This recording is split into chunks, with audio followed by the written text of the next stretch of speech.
800 سال ہے. التے بلتے دو طبیعت کے الفاظ یہ طبیعت کے الفاظ بگڑتے بگڑتے دو قدیم قوم کا نام جیسا التیت اور بلتیت پڑ گیا. کہتے ہیں کہ کوئی 900 سال پہلے ہنزا کی شاہی فیملی میں سے ایک پرنس نے شگر کی خاتون جس کا نام شیخ خاتون تھا بیاہ کر کے through the Hispar glacier وچ از 14 days ٹریک. اس زمانے میں بھی تھا, ابھی بھی 14 days کا ٹریک ہے. اور یہ پاکستان کا لمبا ترین گلیشر جس سے بیاف آف ہسپر کے نام سے مشہور ہے. 130 باراتیوں کی شکل میں جب اس خاتون کو ہنزا کی شاہی فیملی کے اندر لایا گیا تو انہوں نے دیکھا نہ کوئی فورٹ نہ کیسل نہ ولا کوئی شاہی فیملی. پھر انہوں نے اپنے ابو کو شکایتی پیغام بھیجا.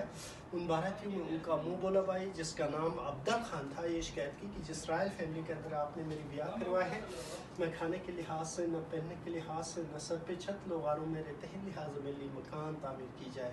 پھر وہاں سے ان کا ابو نے پیغام بھیجا کہ جو بارات آپ کے ساتھ میں نے 130 بھیجا ہے وہ مختلف ٹریڈ کے لوگ ہیں جو آپ کے لیے مکان بنائیں گے. تو بیسکلی اس شیخ خاتون کے لیے as a dowry as a gift یہ بنائے.